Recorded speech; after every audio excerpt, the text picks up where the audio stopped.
I want to talk just briefly about a strategy for making patterns that we use a lot, and that is we'll generate an image, either draw it or find a computer image, print that, rubber cement it to a piece of tar paper, cut it out with scissors, use that as a object that I can actually forge with my fingers, such as a morning glory petal, and fold it up and make sure that it's going to look right when worked in sheet metal. If it works properly, then we'll go ahead and cut the patterns out with a throatless shear, do the test pieces, and make sure that that works. Obviously, cutting everything with a throatless shear would be too time-consuming, too costly. So when we have a pattern that we like, we know we're going to use repeatedly, I'll have those laser cut. It's much less expensive, there's no cleanup, and we have a very predictable result.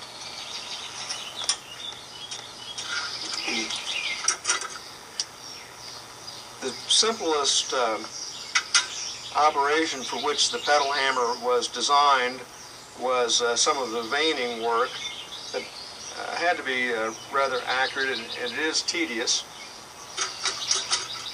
A simple pattern like the primary veins on these red oak leaves could either be drawn with a silver pencil or a correction pen marker, and that would be accurate enough. If it was more detailed and had a lot of secondary veining, need to look alike, then it would be easier to print a computer pattern and apply that to the sheet metal so that you could follow that line very accurately with the tools.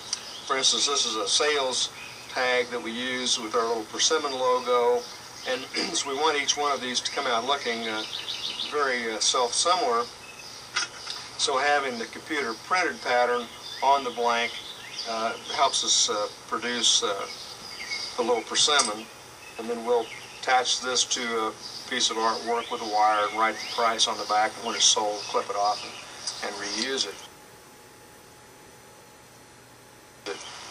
I'll use this blank to illustrate a simple veining technique. The pattern in this case is put on with a correction pen. I'm going to follow that line with a liner or a chasing tool, which has a straight line to the edge. I'll advance the tool half or less of the width of the face with each strike.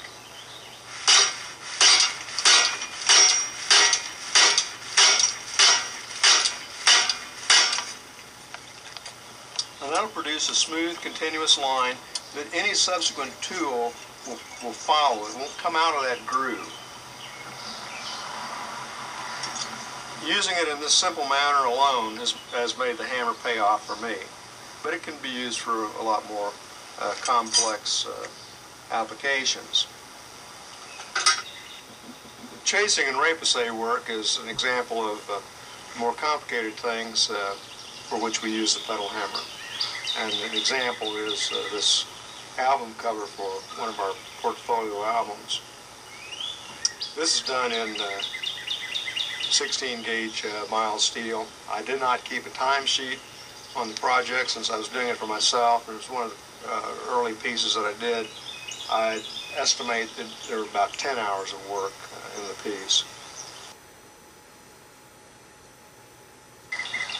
This is another chasing repoussé illustration. You can think of this as a storyboard or a step set. The work progresses from the beginning to the near finished state as we work from left to right. It's done in 18 gauge mild steel. Again, the piece begins with the computer generated Salt Fork Craftsman logo. I then rubber cement this to the piece of 18 gauge steel and trace all of the outline of the foreground features with the first chasing, or the first tracer chasing tool. and then at that point tear off the paper and rubber cement. The line should be clearly visible like this at that point. I really could have done a better job and made the line more continuous, but that's adequate to follow with the second tool, which is a first pass butcher.